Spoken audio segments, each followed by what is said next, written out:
Oyez, braves gens, soyez sans tipeur et sans reproche. Faites donc comme Messire Carotte, le marquis de Tot, Mistress Chauvonne et le comte El Pouillou. Donnez-nous des sous. La Voix des Bulles présente le One A Club, le podcast BD bimensuel qui joue de la noix de coco.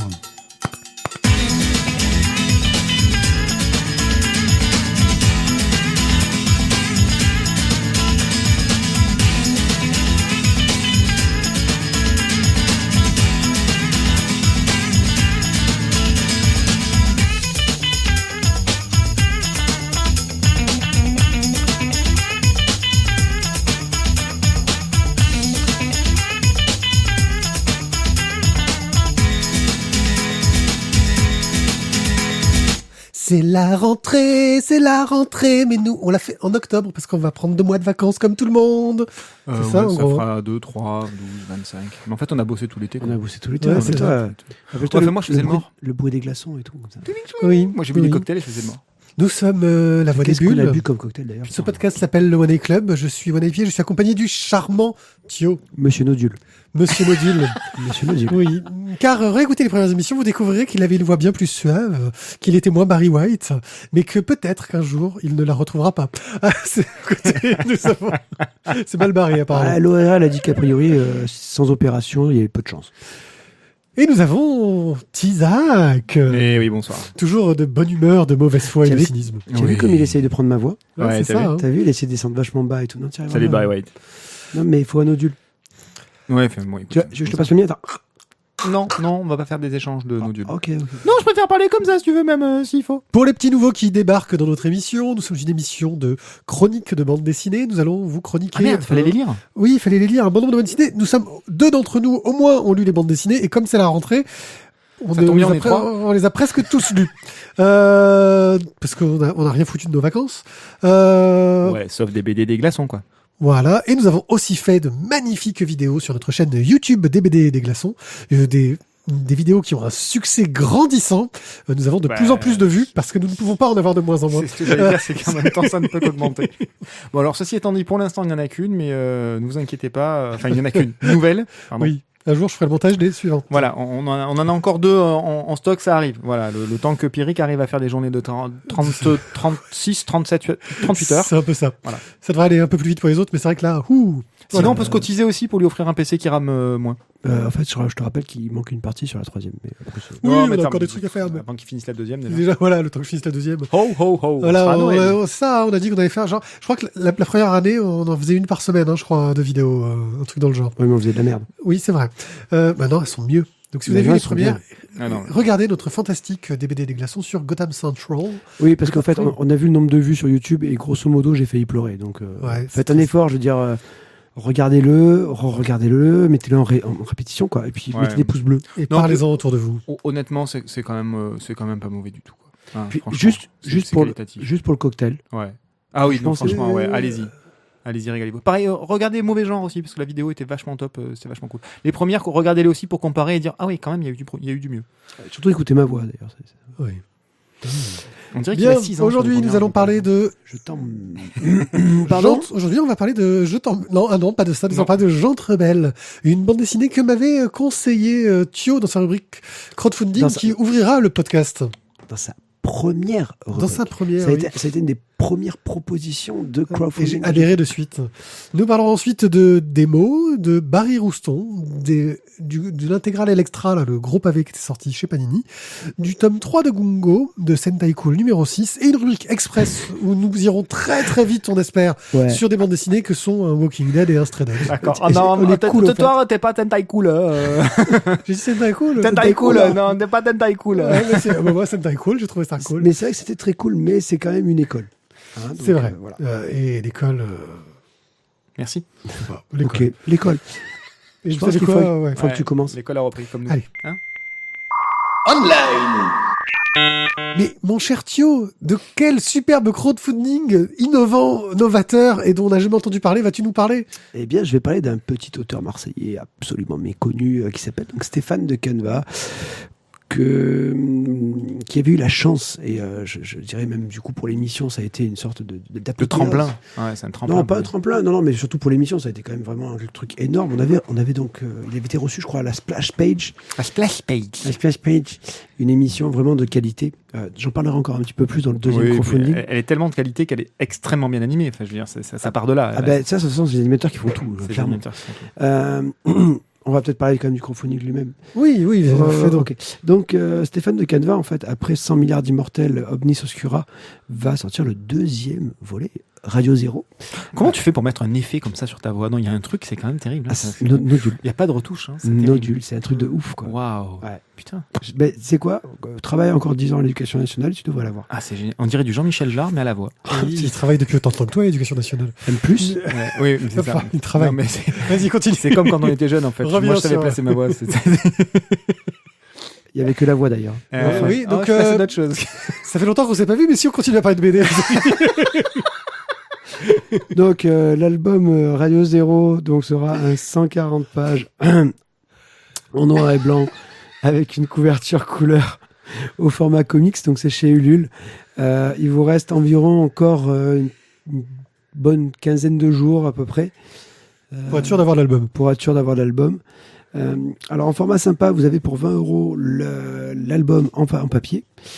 Pour 40 €, vous l'aurez dédicacé par Stéphane de Caneva. Et pour 65 €, vous aurez l'album Deluxe avec des versions qui seront peut-être colorisées si le crowdfunding fonctionne encore mieux que ce qu'il fonctionne actuellement. Parce que là, on en est déjà à 100, il me semble 120%.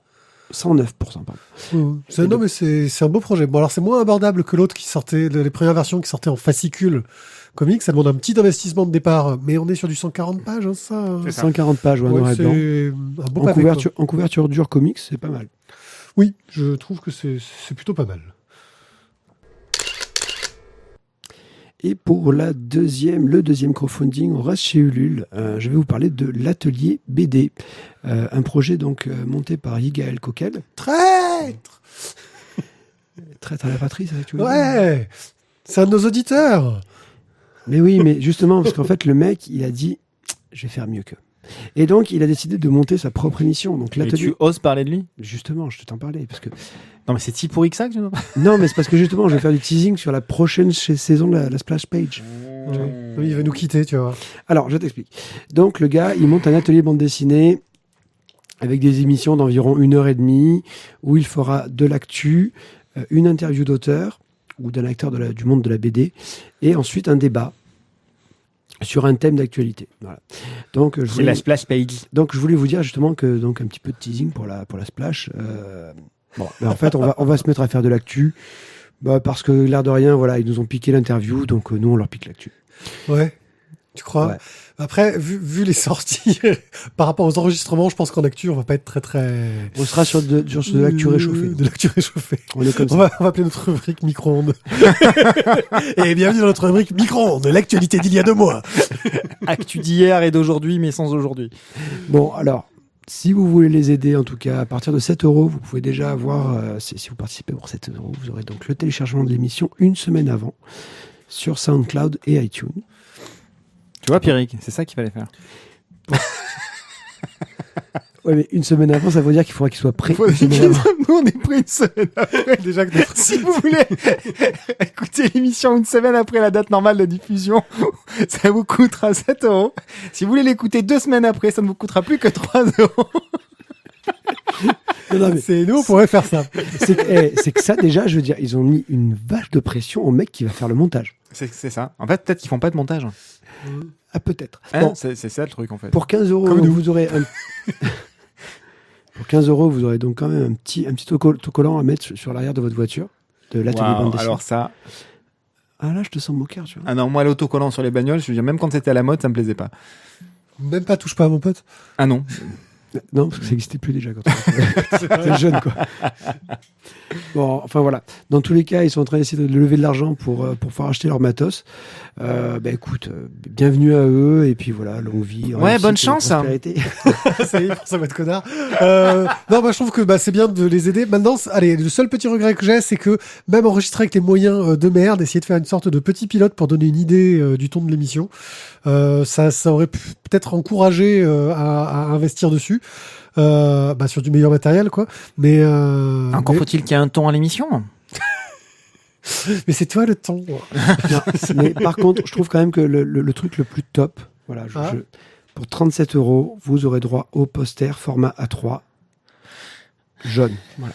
Ça prenait avec le jaune. Faut aimer le jaune, quoi. Faut aimer le jaune. On est de jaune. Marseille, faut apprécier le jaune. Bref, bon, ouais, aimer enfin, le moi, je jaune. trouve que ça... Les Nantais l'apprécient, mais enfin, les Marseillais moins, quoi, désolé. Si, mais avec des glaçons, pas sur un mur, quoi. Aussi, voilà, merci. Ok, donc l'atelier BD de la concurrence. C'est chez Ulule, au fait, hein, quand même, pour que vous puissiez réellement donner des sous. Oui, il va falloir qu'on assure quand même derrière maintenant. Parce qu'il va falloir qu'on soit professionnel, quoi. On est au top. Moi, j'ai pris mes dés et tout. Je suis Voilà. fou. Parce que nous, on n'est pas auteurs de BD, quoi. Là, on a des auteurs de BD, en fait. professionnels, quoi. Ils maîtrisent sans doute mieux le... On est dans la merde, les mecs, on est dans la merde. C'était On est mal, en fait. Oui, On est mal. Ah oui, aussi. Non, on est très, mal. très mal. Ça, c'est la pub de Lidl. Ça. Oui. Ouais, mais Surtout qu'en ce moment, Lidl, ils sont au top. nous, on fait pas de. Hein, voilà. Oui, ils sont bien, Lidl. Je te cartouche. Hein. Ah, ils sont. C'est-à-dire que effectivement, si tu veux participer au transfert, Mathieu, j'ai envie de te dire. Ils sont dans l'actualité, tu vois, on est dans l'actualité, finalement. Tu veux Pas de la BD, pas de la BD. Tu veux partir 13 minutes en avance par rapport à la fin de l'émission? T'inquiète pas, tu peux y aller. Mais définitivement. Jean Trebel de Tanguy Pietri, chez Sandaway, donc un des premières recommandations de Thio, sur lesquelles je me suis empressé d'investir. Non, mais ça suffit, le crowdfunding, on est sorti de la rubrique. Je crois que la deuxième, c'était Chastity Blaze, qui a juste 2 ans et demi de retard, et a priori, ils ont encore repoussé. Voilà, bon. Je dis ça, je dis rien, j'ai posé ça là. Ouais. Faites ce que vous voulez. Tu l'as posé, t'as posé ta pêche. Voilà. Démerdez-vous avec. Donc, Jean Trebel, ça nous raconte l'histoire d'un chevalier qui s'appelle Ramsus Darkiel, c'est bien écrit derrière, merci, qui se retrouve au milieu de la guerre civile entre les Armagnacs et les Bourguignons. Et, En fait, c'est pendant une trêve. une trêve entre guillemets. Ouais. Et en gros, il se retrouve avec tous des petits groupes de mercenaires qui traînaient dans le coin, et il se retrouve au milieu d'un conflit où il y a un groupe de mercenaires qui a enlevé des cochons. Des gens du coin et qui veut qui veut une rançon. Voilà, merci. J'ai un coup de fatigue, je trouve pas mes mots déjà. Renseigne-moi du vin, c'est bon. Bref. Et on va suivre comment il se retrouve au milieu de ce conflit dont il a rien à foutre, ce pauvre chevalier. C'est pas exactement qu'il en a rien à foutre. Non, c'est parce qu'en plus, il y a quand même aussi un petit peu l'église, et il veut une sorte de rédemption. Ouais. Lui, en fait, il veut sa place au paradis, quoi. Ouais. Voilà. Oui, puis en fait, il est paumé parce que on lui a demandé de faire tout un tas de choses qu'il les a faites, et qu'en fait, il a du mal à accepter la trêve. C'est son gagne, son père, mais c'est pas on fait une trêve, quoi. Bref, on suit un peu ses mésaventures avec un dessin très particulier, je trouve. Ouais. Une approche en couleur directe. On a l'impression que c'est des collages de papier découpé Complètement. qui sont très très modernes et très très typés et auxquels on s'attend pas pour de la BD à volonté historique. En plus, justement, ce style de dessin permet de rendre les combats vachement plus dynamiques. On a des duels qui sont vraiment fun, je trouve, qui ont un côté un peu, la patate que tu peux avoir dans certains mangas d'action, Ouais. en plus compressé. Hein, on n'est pas sur des combats de 40 000 pages. Hein, là, il y a qu'un tome. Bref, j'ai trouvé le dessin très efficace pour une histoire vraiment. Il y a un côté Qui enfantin marche dans bien. ce dessin. Il y a un côté Ouais. enfantin dans ce dessin qui fait que on y rentre volontiers et ça tranche avec la non-bonhomie justement de ce qui s'y passe. Oui, c'était un peu l'effet Powers. Le côté un peu cartoony pour raconter quelque chose qui est pas vraiment cartoony. C'est ça. Voilà. J'ai vraiment énormément aimé. Moi, je suis allé pour le dessin. C'est le dessin qui m'a vraiment donné envie. Je regrette pas du tout. Alors, faut peut-être un peu rentrer dedans. Au premier coup d'œil, ça peut être un peu choquant, je trouve, comme trait. Mais une fois qu'on est dans l'histoire, dans la narration, parce que c'est très bien raconté, ça marche. Moi, j'étais conquis. J'ai vraiment bien aimé. Ouais, ça a bien fonctionné. Puis l'auteur l'explique dans le bouquin. Au départ, il voulait faire un truc historique. Il s'est laissé embarquer là-dedans. Il est allé faire tout un tas de recherches pour coller au mieux à la réalité des faits historiques. Et oui, puis, on a quand même un côté historique qui nous a clairement, marqué. voilà, Hein. on est dans pas lourd. C'est ça. C'est pas lourd du tout. C'est pas du tout c'est pas ce qui est mis en avant, on va dire. Mais par contre, c'est ancré dans un moment historique et documenté correctement. C'est ça qui est intéressant. Il y a eu un vrai effort de ce point de vue-là.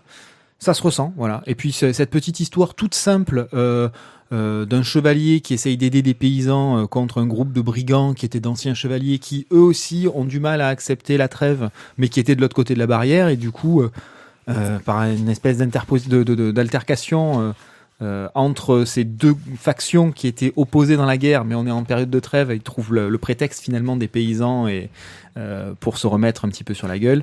Ça montre bien la tension et d'une certaine façon le désarroi de ces groupes de personnes. D'ailleurs, à y réfléchir, je trouve qu'il y a peut-être un schéma narratif très très proche du shonen, les ennemis héréditaires qui s'affrontent, l'ennemi que l'on combat un jour qui devient l'allié le lendemain.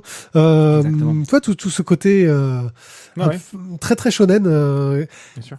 Non, puis même mais que tu vois pas au premier abord, c'est vraiment. Mais le côté honneur des chevaliers est quand même montré, mais montré dans une forme de réalité aussi, parce que ça a ses limites et ils ont quand même commis tout un tas d'exactions et que le fond de tout ça n'est pas forcément très beau, quoi. Je veux dire, c'est pas des chevaliers, c'est pas des paladins, quoi. C'est pas des. Non, c'est pas des sympas, et puis quand ils se donnent des coups d'épée, ça saigne. Hein. Oui, ça tranche en vif. D'ailleurs, Thio, qu'as-tu pensé de ce genre de rebelle que tu m'avais recommandé ? Écoute, j'en ai pas été du tout déçu. Voilà, j'ai passé un très bon moment. Wow, t'as super bien tourné ta phrase. Le suspense, il est trop fort pour le suspense. Ouais, c'est la voix. Donc ça. vas-y, finis. Ok. C'est pas moi qui t'ai coupé pour une fois. Du Le coup, suspense, c'est la Barry White. c'est ça. Le graphisme, j'étais pas très. J'étais intrigué, on va dire, quand j'avais parlé sur le crowdfunding, et en voyant le résultat final, clairement, je trouve que ça donne une pêche et un dynamisme au truc. C'est vraiment pas dans les sentiers battus. Voilà, c'est vraiment pas le truc que tu as déjà vu ailleurs.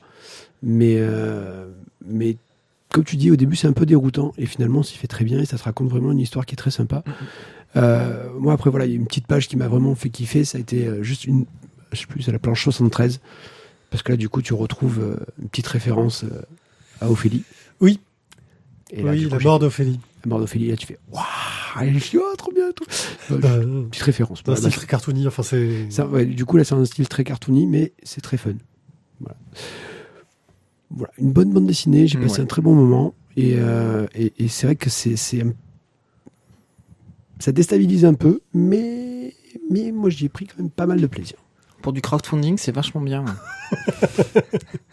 Ok. Attends de lire Chastity Blaze quand tu seras à la retraite. À la retraite, oui. Excusez-moi. J'ai cru comprendre. Ce sera le fil rouge, je pense, pour les 10 prochaines années. Non, parce que quand tu vas le recevoir, on va inviter les auteurs. Ben non, ils seront morts depuis le temps. Ça aurait été fini par d'autres personnes. Bon, voilà, donc Très bien. J'entre-belle de Tanguy Pietri. C'est Sandaway, donc du coup, vous pouvez le trouver, l'acheter. Voilà. Parce que c'est un crowdfunding qui est facilement trouvable. Oui. Démo.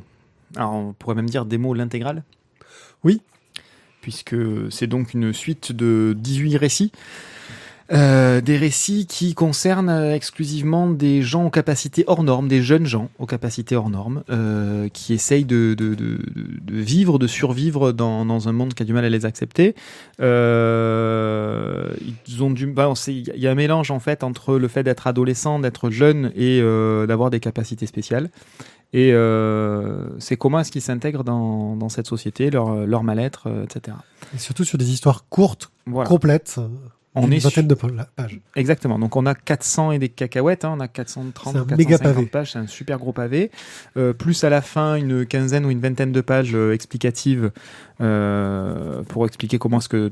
il y a des espèces de petits sketchs, plus des annotations explicatives sur la création de tel ou tel personnage. Donc voilà, on est sur des petites histoires courtes qui sont assez intimistes, qui laissent la place belle, qui font la part belle au sentiment, au ressenti de ces personnages. C'est assez varié, on a un petit peu de tout, on a aussi bien de la petite jeunette que de l'homosexualité féminine, masculine, un côté pseudo-musicien, des rebelles dans les familles qui ont du pognon, mais au départ on ne sait pas qu'il y a du pognon. Enfin, des jeunes adultes aussi, pas que des ados. Il n'y a pas que des ados, mais c'est quand même tourné vers les jeunes. C'est des vieux ados ou des jeunes adultes, j'ai envie de dire. C'est ça, c'est ça. C'est cette phase-là, un peu entre les deux, et où effectivement, on va dire que leur pouvoir a eu le temps de grandir, de mûrir, mais qu'en même temps, il y a un effet ras-le-bol aussi, parce qu'on les a foutus sous cloche pendant très longtemps, généralement dans leur jeunesse, et ils ont été sacrément emmerdés pendant plusieurs années. Donc il y a un effet ras-le-bol, et là maintenant ils ont envie de passer à autre chose et de pouvoir s'intégrer, d'en faire quelque chose, ou de réaliser leurs rêves, et de transgresser finalement les règles qu'ils ont bon gré mal gré été obligés de subir en étant jeunes. Voilà, exactement. Donc voilà, on a un petit peu de tout. Moi j'ai bien aimé la façon dont c'est raconté. Voilà, la narration est vraiment très plaisante. Les dessins sont tous en noir et blanc, c'est très dynamique, c'est très bien foutu, les cadrages sont très bons. Enfin, je veux dire, donc c'est Brian Wood qui est au scénario et Becky Cloonan au dessin. C'est très bien foutu, c'est très très bon, ça marche très bien.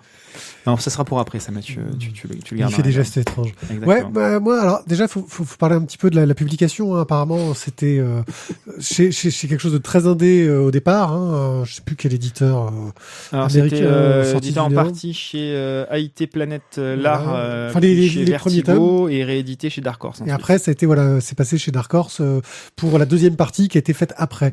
Moi, ce que je trouve intéressant, c'est que premièrement, le fait qu'il y ait des pouvoirs, souvent, enfin, qu'ils aient des pouvoirs, les personnages, c'est pas révélé de suite. Souvent, tu te demandes, t'attends que ça arrive, jusqu'au moment où il y a une histoire où il y en a pas, d'ailleurs. Et là, tu fais, ils m'ont eu, entre guillemets, j'ai trouvé ça assez fort. Le dessin de Becky Cloonan qu'on voit mûrir aussi, entre les premiers et les derniers, et aussi qui s'amuse à adapter son style graphique à son histoire. À jouer sur la façon d'ancrer, sur les types de tramage, sur... c'est l'ancrage, je trouve, qui est surtout très différent. Oui, c'est ça. C'est parfois très simple et un peu gras, parfois beaucoup plus détaillé. Enfin, c'est... Un côté, voilà, Enfin voilà, moi je trouvais ça vraiment sympa. Une petite lecture, tu sais, c'est un bon recueil de nouvelles. Ouais. Tu en ressors, t'as lu plein de petites histoires courtes, pas très engageantes, mais bien cool. Ouais. Vraiment quelque chose, voilà, très sympa. Thio ? D'une part, c'est un gros pavé et c'est un peu intimidant au départ. Après, les nouvelles sont un peu inégales. J'ai pas. Il faut. C'est un recueil de nouvelles, c'est toujours le principe. C'est un recueil de nouvelles, il y en a 18, elles sont pas toutes. Il y en a, inégales, pas dans le sens elles sont plus ou moins bonnes. Il y en a qui te plaisent plus ou moins. C'est ça. Voilà. C'est plus ou moins touché. Puis surtout, je dirais, il y en a certaines que j'ai trouvé plus compréhensibles que d'autres. Parce que je sais pas vous, mais il y en a certaines, je n'ai pas compris en fait réellement ce qui se passait. Quoi. Alors, c'est pas que on comprend pas ce qui se passe, c'est qu'il n'y a pas forcément un début, une fin. C'est un petit peu comme si on arrive au milieu d'un film, on chope une tranche d'un film et on repart. Oui, mais c'est le principe d'avoir 22 pages pour raconter une histoire. C'est ça. Donc tu chopes le climax.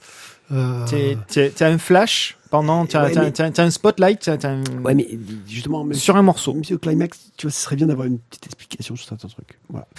Du coup, c'est pour ça qu'à certaines histoires, je suis passé dessus et j'ai fait, ok, j'ai lu ça, mais ok, c'est passé.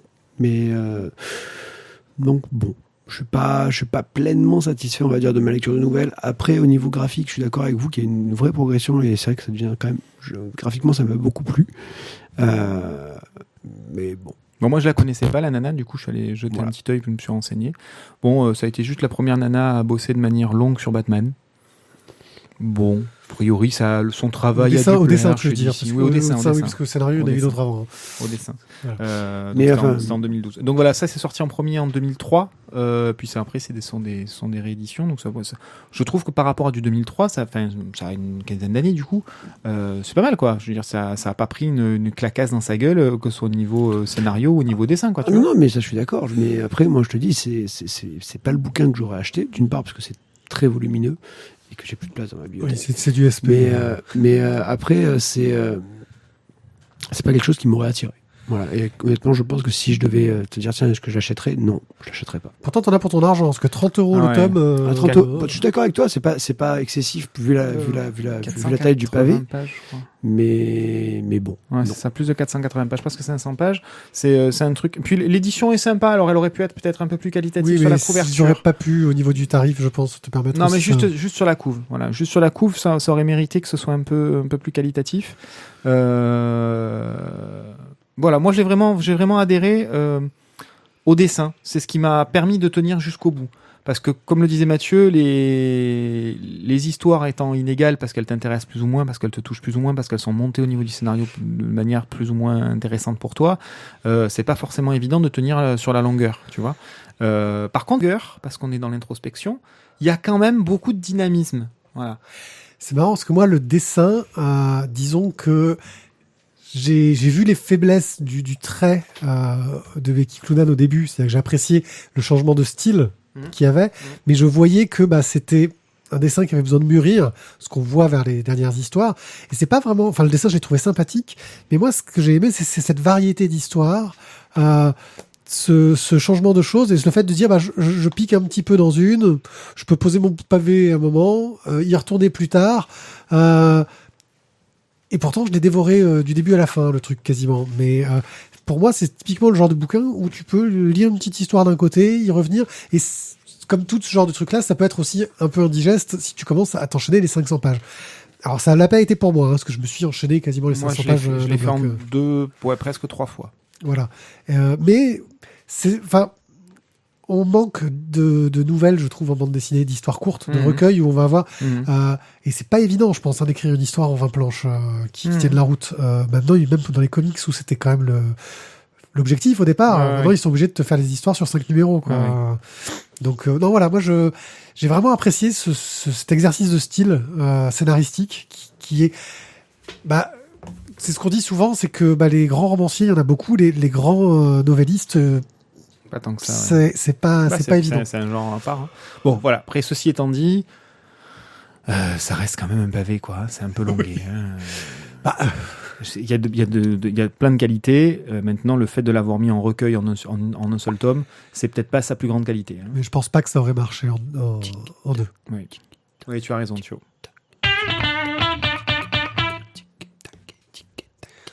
Et Barry Rouston. Oh. Eh oui, on est arrivé, on a mis les blocks. Ok, ça l'est faite. Merci Césac. Allez, Barry Rouston de Ralph Koenig. Ralph Koenig, donc dans l'espace, personne t'entend grogner. Donc c'est la suite du... On aurait pu rajouter grognasse. Ça aurait été dans le ton. Ah, alors toi de suite t'attaques fort quand même. Ouais. Personne t'entend grogner, grognasse. Tu vois, je trouve que c'est dans le ton. Ok. Bon, voilà, c'est fait. Donc c'est chez Glénat. Alors je peux faire le pitch quand même. Ouais, vas-y. Tu prends le mien ? Donc... Tu veux pas prendre le mien ? Non, parce que c'est un peu réducteur. Ouais, mais écoute, il était court, il était synthétique, mais assez vrai finalement, non ? Bon, donc on démarre l'histoire de... Donc on suit l'histoire de Paul et Conrad. Paul est un auteur donc de romans, et Conrad, donc son copain, lui dit il faudrait que tu mettes ton héros dans de la science-fiction. Et là, on va donc suivre l'histoire de Barry Rouston, qui en fait est un pilote de navette spatiale qui va se retrouver projeté dans un espace-temps lointain, très lointain. Alors qu'il était en train de faire une fellation à son mécanicien. Un gros mec poilu et viril. Bon. C'est là que je vais me permettre d'interrompre et donc vous arrivez donc de faire très court. Vous allez faire avec un caca pipi chatte nichon. Laisse-le finir. Donc vous arrivez donc justement dans un monde où il y a 14 planètes, seulement 3 qui sont habitables. Habitables, hein. Non, imbitables on dit. T'as vu ? Merci. Avec donc justement plein de monstres plus ou moins laids certains, mais tous sexués avec leurs fantasmes à eux. Alors, ok, on est sur de l'humour sous la ceinture, c'est trash, c'est des fois totalement délirant. Il y a des passages qui m'ont quand même fait franchement rire, clairement. La race extraterrestre. La race extraterrestre est top. Qui rencontre, voilà. Et puis comment se reproduisent-ils ? C'est ça. Mais bon, là, on va pas trop en parler non plus. Voilà, c'est sous la ceinture, c'est de l'humour trash. Moi, l'humour gay, je veux dire, là, c'est totalement assumé. Quoi. Ah oui, c'est de l'humour gay totalement assumé, mais j'ai trouvé ça drôle, voilà. Après, bon, graphiquement, moi, j'ai beaucoup aimé tous les passages, parce que je trouve que... Ah, t'as pas... Oui, mais c'est gras, je suis d'accord, mais je trouve que c'est bien dessiné parce que on est dans du gros nez efficace. On est du gros nez efficace, mais je trouve que tous les, il faut que j'arrête de le claquer, mais c'est pas moi qui claque, hein, c'est le livre. mais clairement, je trouve que c'est très sympa, quoi. Et au niveau des personnages, t'as vraiment plein de petits monstres qui sont dessinés, tout ce qu'ils croisent sur la planète. C'est fun, c'est drôle, voilà. Voilà. Après, tu passeras peut-être... Je suis entièrement d'accord, tu vas me dire, c'est le bouquin... Non, mais j'ai passé un très bon moment et j'ai rigolé. Voilà, moi j'ai eu une petite gêne d'hétérosexuels sur les sujets, mais au bout d'un moment je me suis dit, mais si ça avait été des histoires avec des meufs à gros seins, etc., ça m'aurait moins perturbé, parce que oui, c'est une histoire racontée par un homosexuel qui raconte des histoires d'homosexuels, et j'ai beaucoup aimé, moi, surtout ce côté du... quand il discute avec ses potes... des histoires d'homosexuels. Quand il discute avec ses potes et ses... Et son éditeur où il lui explique, écoute, il faudrait que tu évites de mettre des gros mecs poilus et virils, que tu arrêtes de parler que de cul, et il n'y arrive pas, quoi. C'est super dur. Et enfin voilà, c'est. Non, mais clairement, Ralph Honning, si tu veux, c'est tous ces fantasmes qu'il met dedans. Oui, c'est ça. Il s'amuse, il s'éclate, le gars. Ah ouais, non mais on dépasse le stade simple de c'est du sexe gay. Non, c'est pas vrai, c'est pas du sexe gay, c'est totalement extraterrestre. Enfin, il y a 3 paires de bites par mec. Enfin, non, c'est pas du sexe gay. À un moment donné, non. Ça a largement dépassé le délire et le fantasme. Ça, c'est le gars qui a jamais fantasmé sur la pute de Total Recall à 300, tu vois. C'est ça. Ouais. Voilà. Non, voilà, typiquement, tu vois. Voilà, non. Voilà, ouais. Non, mais non, pas du tout. Ouais, voilà. Tu vois, tu vois, voilà. Non, Moi, alors, pourtant, 3 seins. Oui, Voilà, mais alors là, il y avait un geste Voilà. de main et de succion. oui, écoute, on vous laisse deviner. Non, Hein mais voilà, mais clairement, je pense que tu n'es pas adepte de bonne expérience, tu vois. Il faut Non, être je un suis peu- pas adepte il faut être un d'expérience découvert. extraterrestre, je pense. Tu n'es pas assez open. Tu n'es pas assez open pour le ouvrir tes sexe avec. chakras. Voilà, oui, clairement, mais Ouais, on va dire ça comme ça. quand tu seras sur Mars, comment tu feras? Et je te mets, tu l'as dit, on va y aller. Ouais, ok. Ben un peu plus tard. 2020. Mais par contre, moi, j'irai pas avec Ralph Koenig. Donc, Non. voilà, non, non. Voilà. Ça n'a pas, à mon sens, ça n'a pas d'intérêt particulier. C'est du mauvais fluide glacial qui serait parti encore plus en quenotte et qui, pour le coup, est compilé. C'est-à-dire que c'est comme un Fisherman's Friend. Voilà. Vous prenez un Fisherman's Friend, ça passe très bien. Vous en prenez 2 d'affilée. Vous vous enfilez 4 paquets d'affilée. Franchement, vous avez la gerbe. Ben, c'est un petit peu l'idée, là, je trouve. Voilà. À petite dose, why not? En bouquin comme ça, de je sais pas combien, 180 pages ou une connerie du genre, ça devient franchement indigeste. Bah oui, mais sauf que si. Ou 220 pages. Mais sauf que si tu l'avais coupé, tu aurais été vachement. Ah oui, c'est sûr. Bah, c'est-à-dire que tu sais pas où couper, il y a des couilles partout. Hein, t'as peur de faire mal à Non, quelqu'un. mais tu aurais été très déçu parce que tu n'aurais pas su ce qui arrivait à Barry Rouston. Tu sais quoi? Et c'est important Une de savoir sorte, ce qui arrive. une sorte de suspense comme ça, tu serais resté en plan, quoi. Ah, Tu sais quoi? Ouais. J'ai tenu 2h36 pour voir la fin de la merde de Transformers The Last Night. J'ai pas tenu jusqu'à la fin, là, tu vois. mais c'est pour ça, il a pas lu la fin. Eh oui. Ah non, mais non.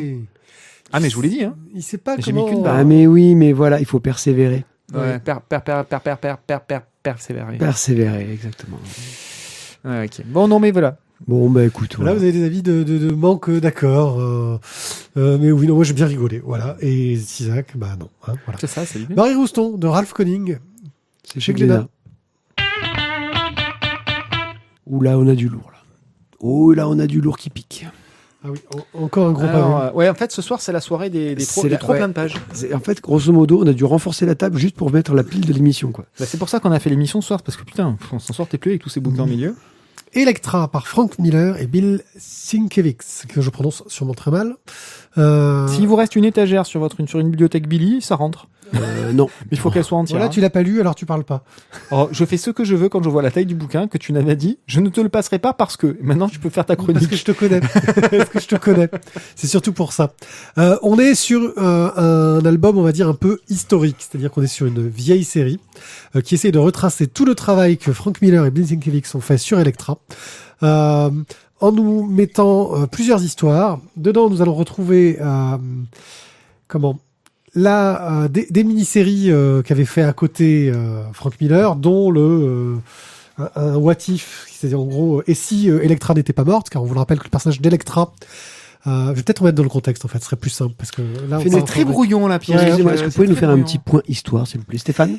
Oui. Alors, Electra, c'est un fantastique Alors, Electra film. C'est un fantastique film. Electra, elle est fantastique. Avec, je sais plus comment elle s'appelait, celle qui jouait Alias. Jennifer Ouais, Garner. il était bien ce film. Son papa était très gentil avec elle. Vas-y Stéphane, pardon. Bon, son, en papa, son papa est magnifique. Son papa est issu d'une grande lignée. gros, Electra est un personnage qui est apparu dans Daredevil et qui a été créé par Frank Miller, justement. Et Stéphane Daredevil, Alfanopoulos. Voilà. Daredevil, on vous le rappelle, est ce super-héros aveugle avec des super sens qui est avocat le jour et qui la nuit va arrêter les méchants qui ont échappé à la justice. Il aime le velours rouge la nuit. Voilà. Electra est un personnage qui a apparu dans la réécriture du passé de Daredevil et qui est un de ses amours de jeunesse, mais qui en fait est une tueuse. Et dans une grande saga publiée dans des Daredevil dans les années 80, Electra finit par mourir des mains de la main étant une sorte de secte de ninjas méchants. Et un jour, Frank Miller aimant beaucoup le personnage, s'amusait à écrire un peu une histoire un peu à part. Déjà, qu'est-ce qui serait passé si Electra n'était pas morte, qui s'amuse à nous raconter ce futur alternatif. D'autres histoires courtes qui mettent en scène le personnage, donc on retrouve là-dedans. Et surtout, un gros pavé qui s'appelle Electra Assassin, pardon, qui est vraiment une tuerie graphique. Il s'associe avec Bill Sienkiewicz, qui est un auteur un peu bizarre pour l'époque, parce qu'il a un style très décomplexé, très graphique. Il avait commencé à se faire connaître sur les New Mutants, d'ailleurs. Et il est, vraiment très cool, quoi. Pendant ce temps-là, ils sont en train de chatter à côté. Qu'est-ce qui vous arrive, les gars? Mets-toi sur le fil du 158. Justement, j'étais en train de le faire. Non, c'est qu'en fait, ce que tu as dit une phrase, ça m'a fait penser à un truc que m'a dit mon fils, et par rapport aux super-héros, donc je vais vous raconter en live, comme ça je vous raconte ma life. On parlait donc des méchants. Et il me dit, mais les méchants, en fait, ils font peur. J'ai dit, ouais, Gaël, t'as raison, c'est la base. c'est le principe, quoi. Il fait, oui, mais franchement, si les méchants, ils vivent la nuit, nous, on est gentils, on vit le jour. Là, je fais, oui. Mais comment est-ce qu'on les voit? Parce que nous, on dort. Ah putain. Et là, je me suis dit, putain, mais c'est pas con, en fait. Du coup, c'est vrai que si, en fait, on vivait le jour, les super méchants, en fait, on s'en foutrait, parce que nous, on dormirait pendant qu'ils font leur connerie. Ouais, mais comme leurs conneries nous impactent, parce qu'ils vont faire des conneries chez nous, la nuit. Ouais, mais voilà, tu vois, ça m'a fait beaucoup. Non, mais c'est la logique enfantine, Voilà. C'est carré, c'est recta. Voilà. Nous, on est le jour, parce qu'on s'en fout de ce qu'ils font la nuit. Alors, Electra, donc tu veux que je t'en parle un petit peu, parce que moi, je l'ai lu. Donc, je finis le pitch d'accord, tu veux pas que je t'en parle, en fait. Et après, je te laisse y aller. Je finis juste mon pitch. Ah, ok. Donc, on a d'abord Electra Assassin qui nous raconte que Electra se retrouve confrontée à un complot gouvernemental avec un agent du FBI qui essaye de l'arrêter dans un récit très décomposé qui part dans tous les sens et qui est pas vraiment évident à suivre. Oui. Voilà. Et on enchaîne ensuite avec Electra Live Again, je crois, qui est dessiné par Frank Miller, qui est En tournée dans le monde entier.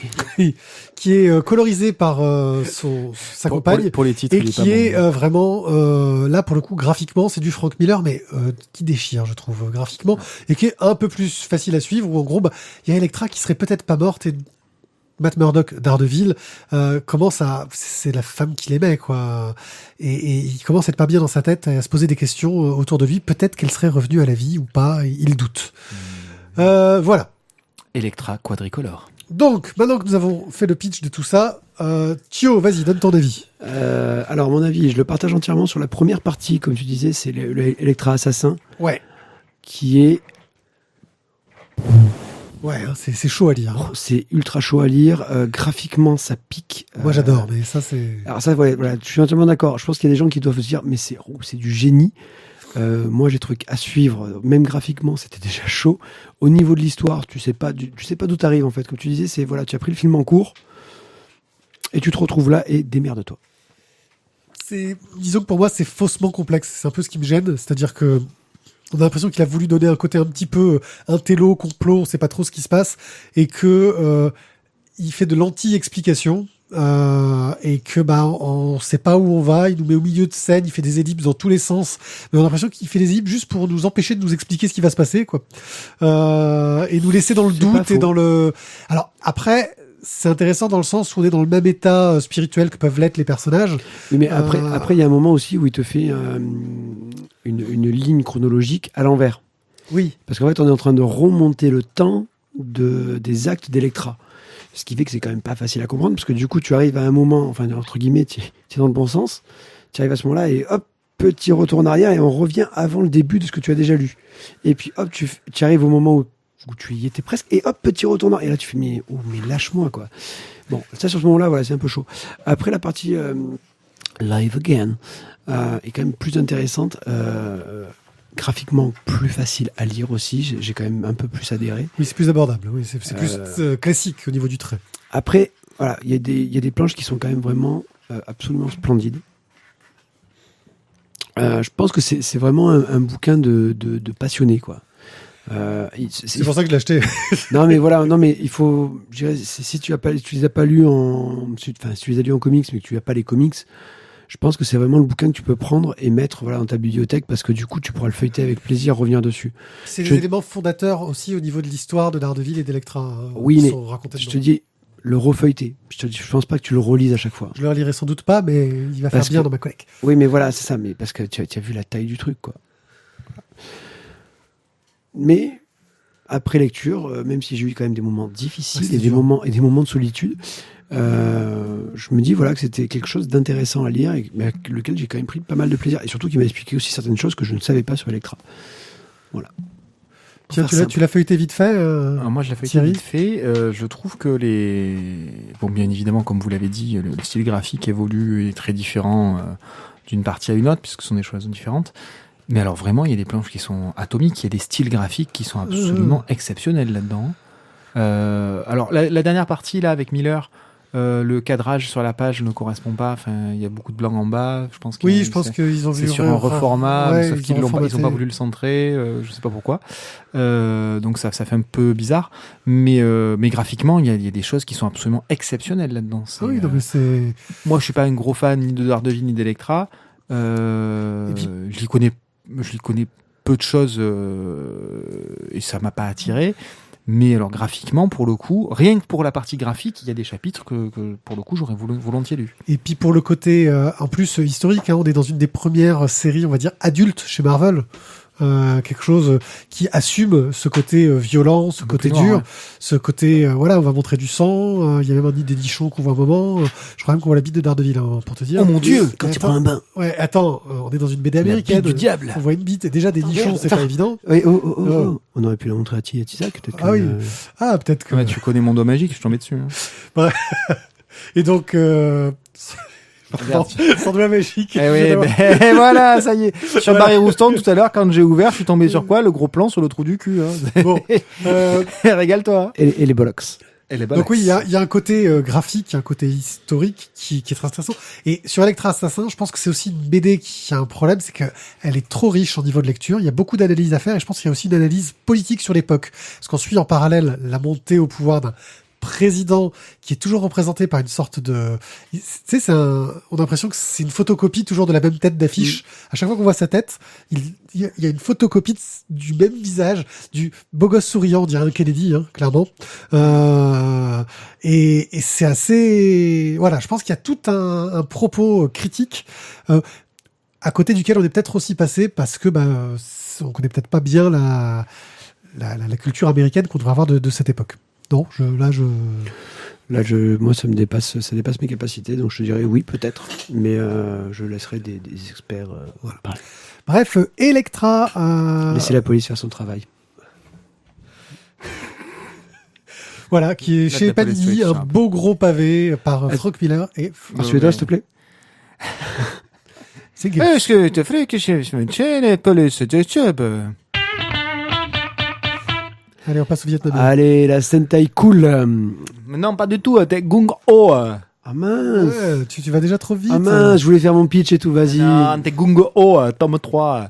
Donc Gung Ho, tome 3, toujours de Benjamin von Eckersberg.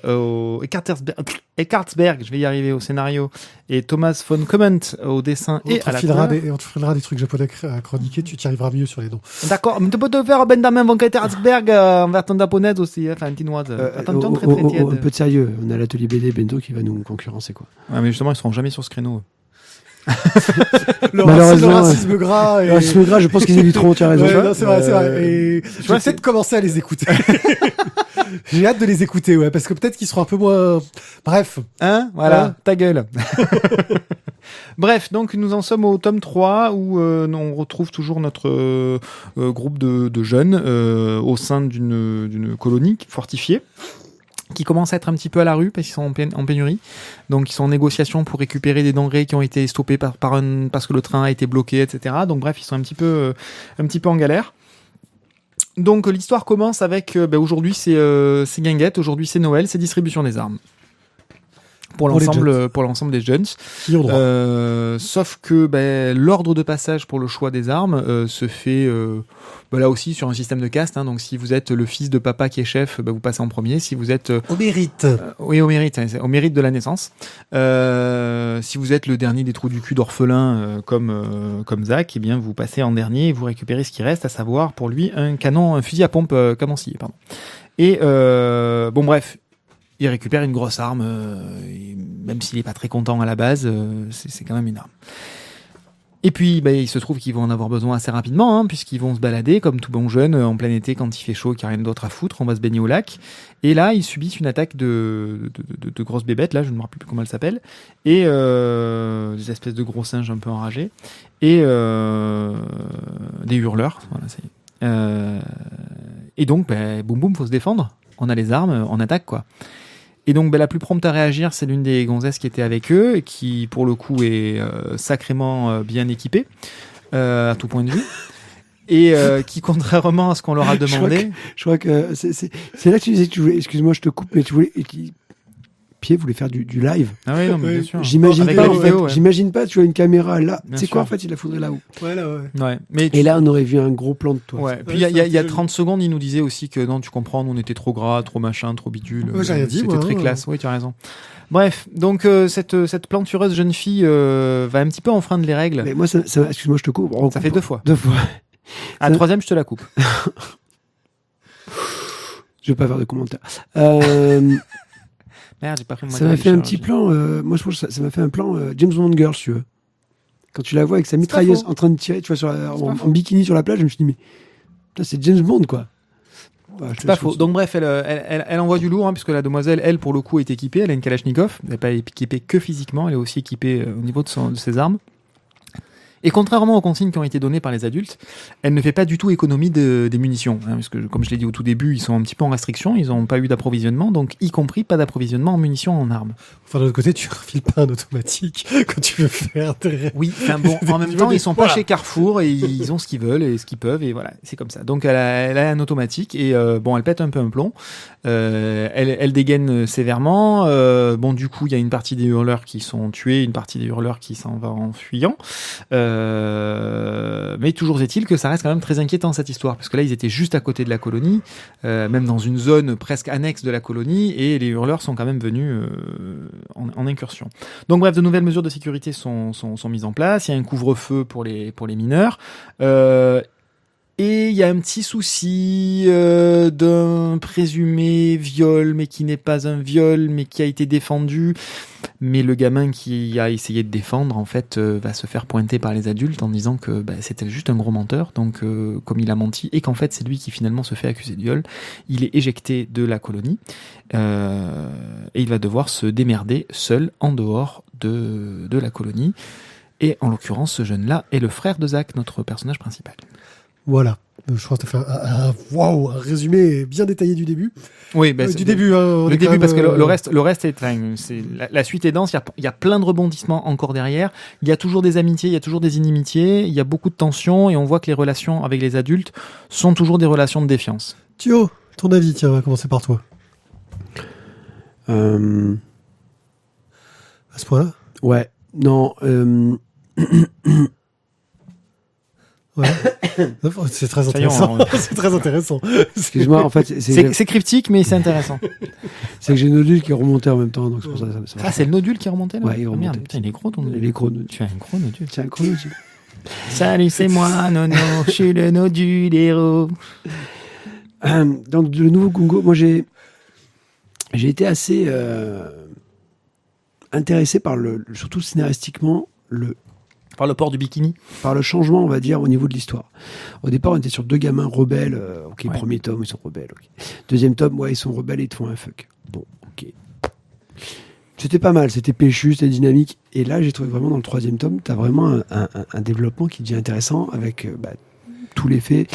T'as pas trop spoilé dessus, j'ai pas. Non, il n'a pas trop spoilé. Il À un a moment pas donné, écouté. j'ai perdu le fil en fait.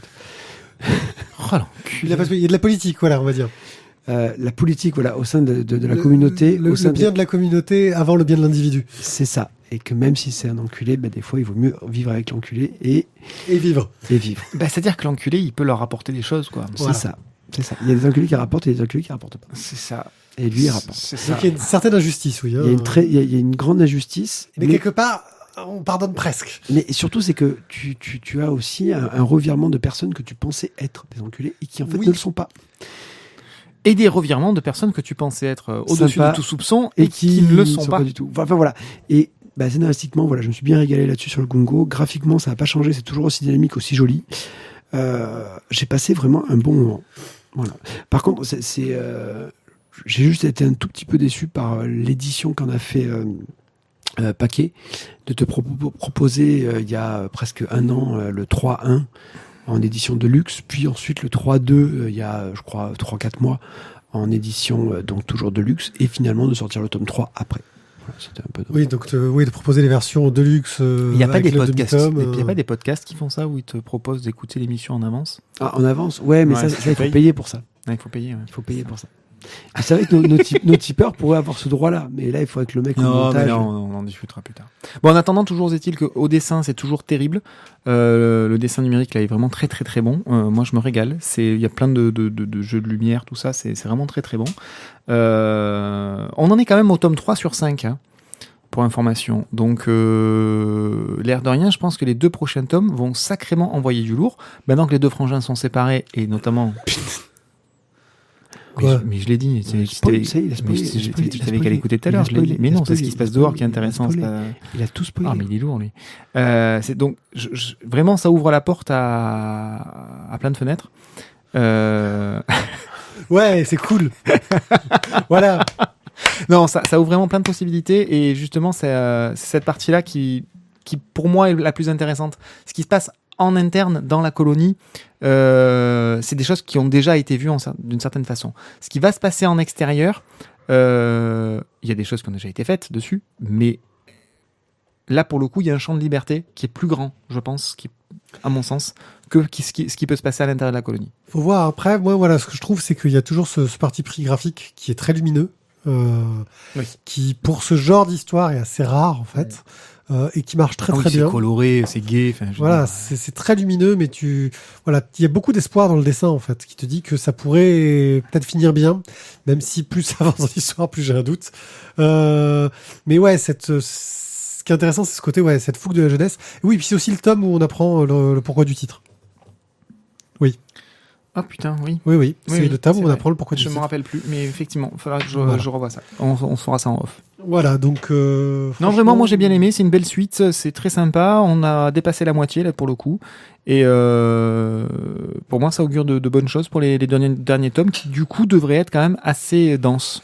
Bah ouais, j'ai hâte de voir où ça va nous mener et si ça va raconter quelque chose d'intéressant en définitive. Parce que là, ils ont mis plein de pistes vraiment très Ah ouais, intéressantes. là il y a une belle ouverture sur celui-là. Bon, mais il y a un Gungo de Van Kumant et Van Eckartersberg chez Paquet. Et c'est le moment où je vous parle du tome 6 de Sentai School, enfin. Yeah.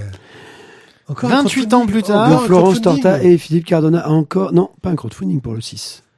Ah non, c'est vrai. Il a été financé en partie par le crowdfunding, mais il a quand même fallu que tu l'achètes après. C'est vrai, j'avais zappé ça. Alors par contre, oui, la genèse du tome 6 a été financée par le crowdfunding. Parce que du coup, on voit un petit rapide état des lieux. Sentai School, c'était donc un fanzine au départ qui paraissait sur X. Certains ont d'ailleurs ces tomes-là C'était dans Dream On, qui sont en fait une sorte de bible. que j'avais acheté à la Bulle Noire 2, à Dali. À Dali. Voilà. Là, on est vraiment sur vraiment, c'est du local. C'est du local, On ouais. peut pas faire pire. Qui ensuite était paru, alors c'était chez Camille, je crois. Je sais plus. Enfin bon, voilà. l'éditeur. Ils avaient eu un problème d'éditeur, les droits avaient été perdus. À un moment donné, Philippe Cardona avait même dit la série est morte. Et finalement, ils ont Tel le Phoenix. pu récupérer les droits, je crois en 2015. Ils ont fait un crowdfunding qui a marché à environ 12 minutes. Non, mais ils aiment bien Cardona avec Noob. Ouais, mais les il petits faut- crowdfunding là, il y a un crowdfunding Noob pour un jeu vidéo. Pour un jeu pareil, vidéo Noob aussi, voilà, qui a tout déchiré. Donc, ils ont fait un crowdfunding, ça a fonctionné. Ils ont pu ressortir les 5 premiers tomes de la Sentai School chez Olydri Édition, qui ont été un petit peu revisités. Ils ont mis aussi des petites choses à la fin super pertinentes, c'est-à-dire toutes les références. Parce qu'il y en a un paquet, des fois, tu te dis merde, ça me dit quelque chose, mais je vois plus quoi. Alors maintenant, là, depuis tout à l'heure, on fait la genèse. Qu'est-ce que Sentai School ? Sentai School, c'est donc, c'est l'école des héros, quoi. C'est l'école des super gentils contre les super vilains. Donc une école, mais forcément avec des super cours. Hein, on n'est pas là, je veux dire, défense contre le mal, potion, vol de balai, Non, c'est l'histoire des gens qui volent plus haut que les oiseaux, qui sont les rois de la justice. et qui prennent les cours de ténébritude, par exemple. Tu vois. Voilà. Donc, Ça faisait partie des bons trucs. Ça. dans ce tome 6, qu'est-ce qui se passe ? On a la Sentai School qui est donc dirigée par... Il a Stratégaire. Non, Stratécaire, Mais non, c'est la Stratégaire, vilaine Stratégaire, School. c'est la méchants vilaine. chefs. Ah, zut. Stratécaire, c'est le chef des super vilains, mais à l'ancienne, il est décrié, il est sur le déclin. Ultra Sama. Ultra Sama, ouais, c'est la version d'Ultraman. quoi. Forcément, c'est Ultraman. Voilà, c'est Ultraman Ultraman, dans Sama. exactement. On est toujours sur des parodies de héros connus. Hein. Oui, alors tout fonctionne sur la parodie. Alors, et donc du coup, là, on se retrouve à une sorte de conférence sur le bien, le mal, et un jeune vilain, D, apparaît et dit en fait que le grand stratécaire, c'est n'importe quoi. Il n'est pas un vrai vilain, parce qu'un vrai vilain, en fait, ça fait longtemps qu'il aurait battu la Sentai School et qu'il aurait fait disparaître en fait les Il gentils. aurait eu des plans à l'avance. En fait, c'est Voilà. un super vilain qui est pas assez vilain. C'est ça. Et heureusement pour la Sentai School, parce que donc du coup, D va virer Stratécaire et prendre le pouvoir à la Villain School, qui va devenir une super école d'ailleurs. Et Tu crois qu'ils ont des VPI ? Parce que c'est cool d'être méchant maintenant. c'est cool, ouais. Bad is good. Bad is good. Et la Sentai School, eux, le souci, c'est que ils vont être aidés par Clint Venner. Une sorte de... On rigole pas, monsieur. tu vois, tu rigoles. Ouais, voilà. Donc c'était une sorte de Nick Fury avec donc ces Avengers qui arrivent pour sauver la Sentai. Et là, du coup, qu'est-ce que fait Ultra Sama ? C'est que lui aussi se casse. Voilà. Il est parti chercher Stratécaire qui a disparu, parce que forcément, son fidèle, son ennemi juré. Parce que C'est important d'avoir un ennemi géré. si on n'a pas d'ennemi juré, forcément, on n'est pas un vrai super-héros. C'est pour ça qu'il y avait souvent des échanges entre la Villain School et la Sentai School Oui, pour qu'ils pour puissent se devenir, trouver. de devenir des ennemis, tu vois, qui s'entendent bien. Exactement. Bon. Encore une fois, c'est du n'importe nawak. Oui. C'est bordélique. Oui. Mais si on Dans la aime, continuité. c'est dans la continuité des 5 premiers tomes. Moi, j'ai bien rigolé. Et d'une part, j'ai aussi bien rigolé parce que les références, je les ai comprises. Parce qu'il y a eu des tomes où j'étais vraiment trop loin en fait de ce qui se passait pour les Jones. Et que du coup, j'étais là, je me dis, mais c'est qui lui Enfin, les jeunes, ils ont notre âge, hein, les Oui, auteurs. non, mais oui, mais il y a certains. Oui, mais eux, ils continuent à lire des mangas. Ils Tu continues à regarder les épisodes de Pokémon toi, ou... Ouais, voilà. Oui, toujours. Oui, avec ma ta fille. Pose-toi des questions. Bon, enfin voilà.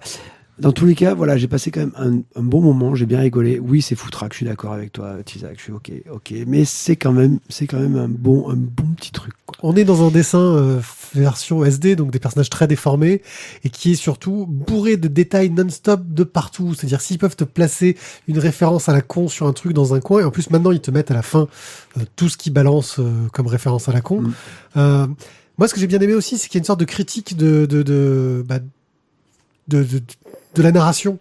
là-dedans, quand ils te disent que maintenant c'est quand même devenu cool d'être un peu méchant et de pas être un gentil super gentil, tu vois. Faut que t'aies un gars qui a des fêlures.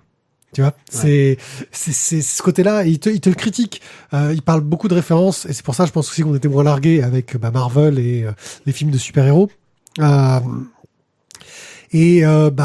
les trucs qui marchent ou pas d'un point de vue de l'histoire, ils arrivent à mettre en avant, tu vois, ces petits détails qui font que si tu regardes de plus près, c'est vrai que c'est un peu ridicule en fait dans la BD, dans l'histoire d'origine.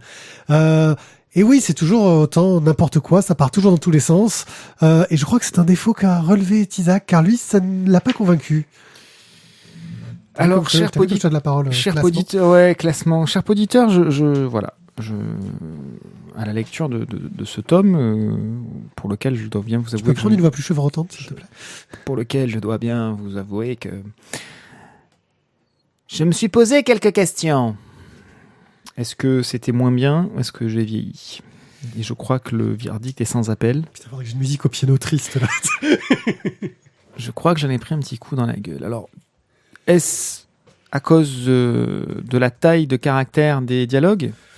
Parce qu'ils en placent un paquet. Pour le coup, la compte ta mère, c'est écrit en police de caractère 2. J'ai perdu un œil.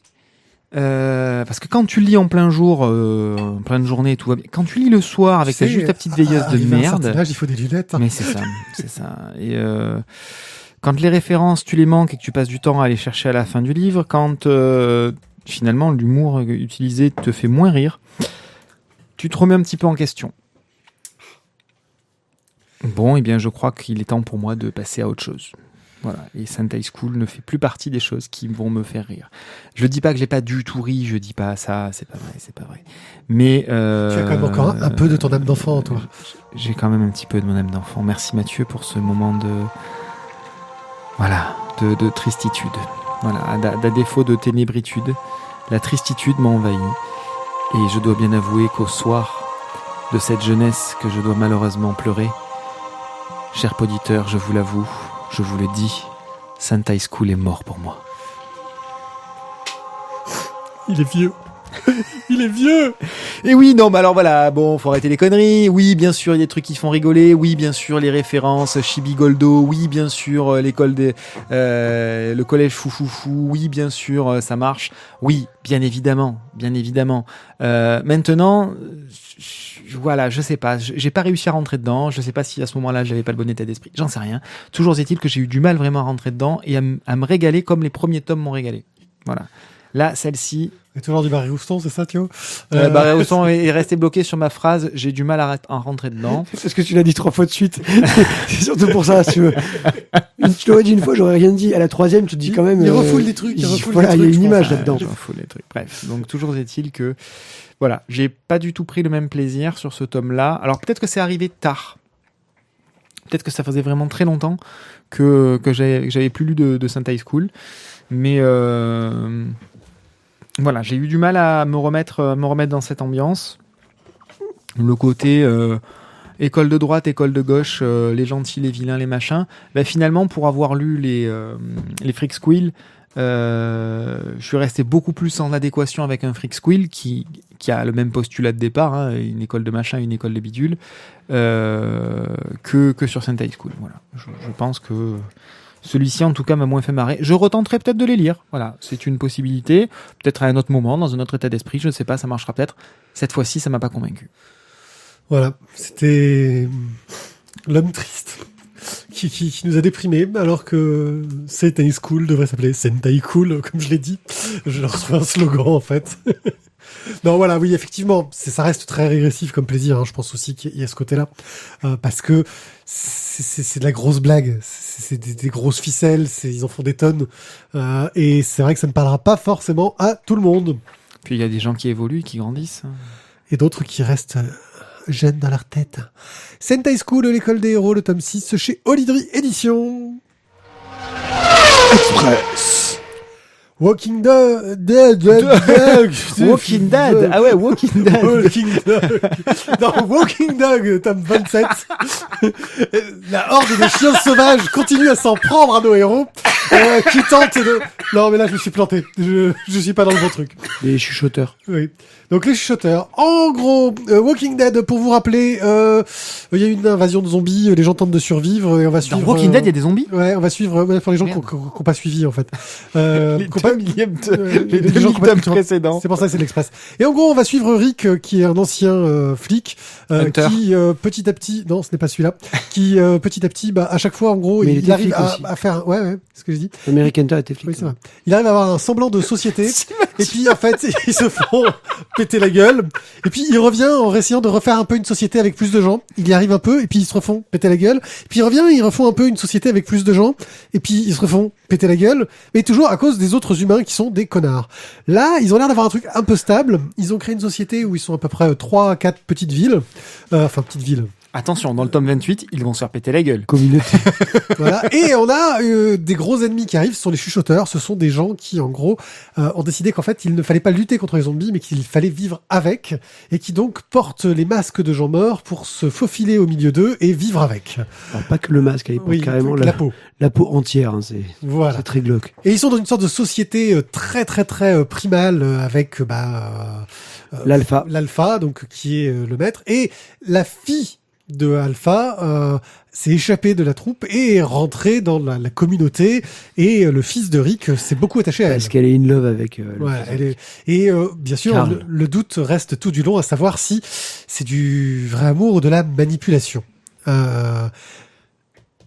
Pendant ce temps-là, Negan, qui était le grand méchant d'enculé de sa mère, pour parler comme lui, qui était en prison, s'est un peu échappé et est allé chez les chuchoteurs. Et qu'est-ce qu'il fait là-bas? On ne peut pas un peu s'échapper. C'est comme être enceinte, ça, tu vois. Tu peux pas Ouais, être non. un peu enceinte. Oui. Je peux pas, j'ai pris la pilule. Tu peux pas. Bref, en gros, il se retrouve avec Alpha. Merde, Il qu'est-ce que je commence fais, à mon traîner avec eux. Et qu'est-ce qu'il fait Negan? Parce que c'est un gros connard. Il bute Alpha. Et donc, il est censé devenir le prochain Alpha. Et là, ils vont essayer. Il décide d'aller les aider, aller trouver Rick. Negan serait-il vraiment un enculé? Pas forcément, ça peut être surprenant sur la suite. Un tome sympathique, avec pas mal de rebondissements, j'ai trouvé, et pas mal de bonnes idées. J'attends, et en plus, ils arrivent presque à humaniser Negan, et alors ça c'est c'était chapeau. pas gagné. Ça, c'est chapeau. Avec une explication qui finalement tient totalement la route. Oui, et c'était vraiment pas gagné. Voilà, et on va perdre d'ailleurs un personnage cher, Negan, dans ce tome. Ouais. Voilà, c'est très triste. On passe à la suite. Passe à la suite. Stray Dogs, le tome 3. Non, Stray Dead. C'est pour ça que je me suis planté, peut-être. T'as dit Walking Dog? Oui, j'ai dit Walking Dogs tout à l'heure. La vache, mais franchement, Dis à l'ouest. Non, mais avec vous, il voulait faire un express encore plus express que d'habitude. Alors par contre, Mathieu, arrête de faire des remarques parce que du coup, ça tombe à plat. Parce que nous, on a déjà discuté, on a déjà fait la blague, et toi, tu arrives après. Ouais. Et Hunter, ouais, mais il était. Tu sais qu'il est flic aussi dans la série. Ouais. On l'avait déjà dit. Hein. Allez, Allô? ciao. Didi McCall, à plus. Allô? Allô? Alors, Stray Dogs, qu'est-ce que c'est que ceci? Je vous rappelle que c'était le bouquin que j'avais essayé de lire à l'envers déjà. Oui, c'est vrai. Et oui, parce que. Bah oui, parce que si tu prends un manga, tu te lis de droite à gauche. Et c'est un Donc, en manga fait, français. c'est qui de la fait C'est un merde, ce manga français. scénario. C'est un manga français, donc tu lis de gauche à droite. Ah, mais quelle déconstruction géniale du récit. J'avais trouvé ça très foutrard quand même, parce que je me disais putain, mais c'est quand même vachement chiant à lire. Mais bon, après voilà, on va Mais pas dans le bon revenir. sens, ça passe mieux quand même. Ah ben, Le mec, il va te faire une super analyse, tu sais. Le truc dithyrambique qui a juste lu le bouquin à l'envers. Inception, t'as essayé de le regarder à l'envers? Memento. Memento à l'envers, ça peut être encore drôle aussi. c'est moins drôle. Tu le trouves, mais ça n'a aucun intérêt en fait. Ah, tant pis. Non, mais sinon, Stray Dogs. je peux vous en parler ou pas? Ouais, bah, à l'endroit, t'es là vas-y. pour ça. Ok, donc Sinon, Stray fais-nous Dogs. la chronique à l'envers. Commence par la fin. Ah bah ok, alors en fait on a donc... Non, c'est de l'express, faites-moi ça vite. Allez. les gars. Ok, bon. On est dans un monde où il y a certaines personnes qui naissent avec des pouvoirs, qui sont une sorte de lycanthropes, plus que des lycanthropes qui se transforment en une sorte de monstres ultra puissants, qui sont classés en fonction de leur puissance. Donc là, on a eu Aki et Toru, donc, qui ont été rattrapés par le Bird. Je sais plus lequel est le lycan et lequel est la fille, mais c'est un des deux, forcément. Le Bird, c'est l'organisme qui gère justement les lycanthropes au Japon. Et pas sur le reste du monde, parce qu'après, dans le reste du monde, c'est le Vatican qui gère. Et oui, le Rien que Vatican. ça. Et oui, le Vatican est là. Bah, le Vatican est pas très représenté au Japon en fait. Et Ouais. Et voilà. Et en fait, voilà, on va donc justement suivre cette aventure où on va avoir en fait un nouveau Lycan qui n'est pas référencé, qui est ultra puissant, qui est en train de défoncer plein de gens. Et il pensait l'avoir trouvé en attrapant Toru, mais en fait, c'est pas lui. Donc du coup, il cherche qui ça pourrait être. Et sauf que comme d'habitude, en fait, tous les Lycans avec les yeux rouges sont censés avoir disparu. Eh bien, ils sont fortement emmerdés parce qu'ils ne savent pas d'où il vient. Et donc là, on se retrouve dans une sorte de complot politique avec le Vatican qui voudrait intervenir au Japon, sauf que forcément le Bird n'est pas d'accord. Ainsi de suite. C'est bien. C'est bien. C'est bien, surtout si tu lis dans le bon sens. Ça, c'est un vrai conseil de lecture que je vous donne. Le conseil Il de devrait mettre au début, attention, vous commencez à lire ce livre par la fin.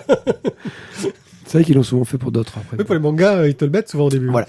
Ouais. Enfin, quand on regarde la couve, quand même, devant, derrière.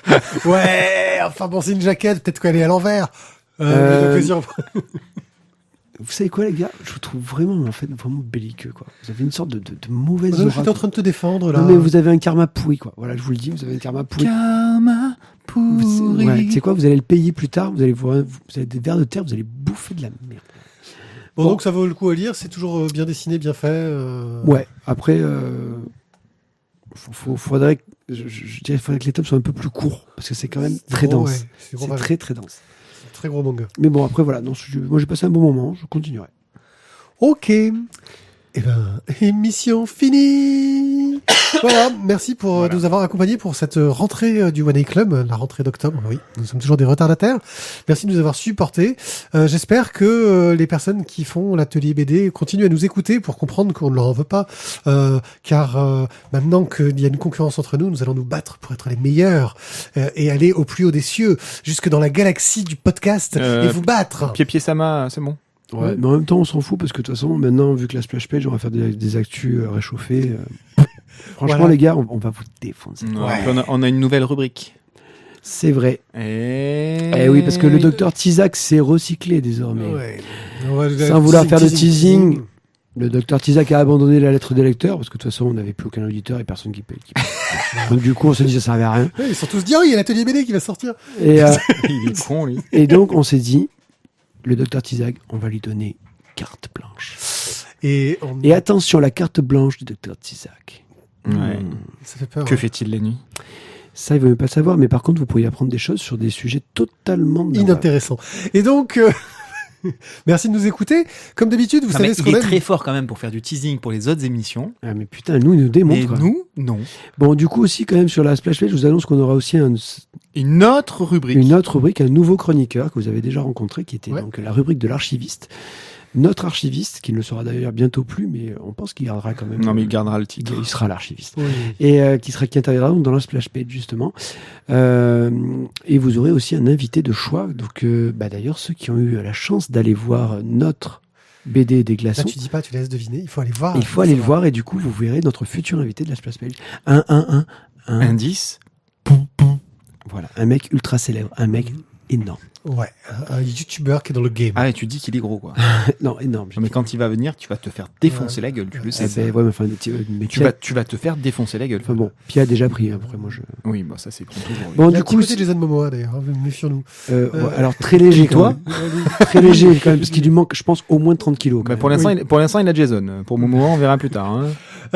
Voilà. Bon, sinon, n'hésitez pas à nous laisser des commentaires sur. Non, sur laissez pas de iTunes. commentaires. Par contre, mettez des votes, ce Non, serait bien. mettez Ouais. des votes, allez puis, télécharger parlez les de nous. émissions, écoutez, Ouais. parlez de nous, allez voir des BD des glaçons sur YouTube. Laissez des commentaires pour dire à quel point nous sommes odieux et négatifs. Ouais. Nous, on le prend bien.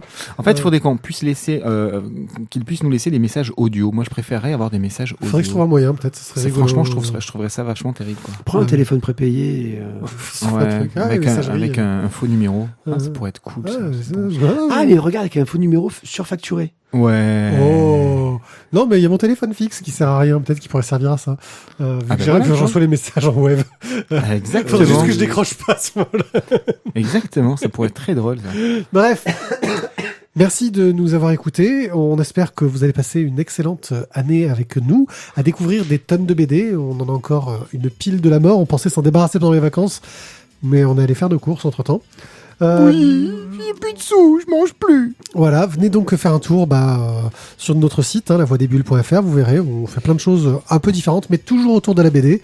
On sera ravis d'entendre vos commentaires et vos avis sur la qualité ou la non-qualité de notre travail. Oui, et puis comme ça, vous pouvez nous donner aussi des pistes, des envies, des choses comme ça. Si vous avez très envie qu'on chronique des choses, faut donner chez les tipeurs. Voilà, comme ça, vous pourrez participer à la construction de l'émission. Ouais, et même en tant qu'auteur, vous pouvez nous donner des sous. Et d'ailleurs, je voulais juste te dire pour les tipeurs que la dernière BD qui a gagné, c'était Giant Days. Ouais. Et qu'elle sera normalement chroniquée sur les émissions d'octobre. Nous avons pris un peu de retard, je suis désolé. Mais non, il n'y a pas de retard. Non, mais si, non, mais eux, ils le savent. Mais non, Voir novembre, mais attends, voilà. on a 1 milliard de BD Octobre, mais oui, novembre. Ça sera peut-être Novembre. enregistré en octobre, mais ça Il faudrait peut-être lancer le prochain vote d'ailleurs. Hein, pas tout de suite, parce que du coup, si j'ai déjà eu le vote pour novembre, peut-être qu'on va attendre pour décembre. On va voir.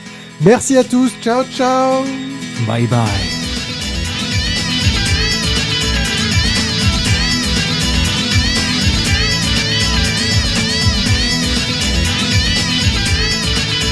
Ah, au fait, au revoir les gens. C'est bon, là, je dis au revoir ou pas? Franchement, c'est trop lourd. Dis au revoir maintenant. Ah, au revoir. Ah, au revoir à tous, en fait. À bientôt. Allez. Non, mais c'est une Vogel. Ah, ok, bon. Du coup, je dis pas au revoir alors. Tu dis pas au revoir. Ah, pas au revoir.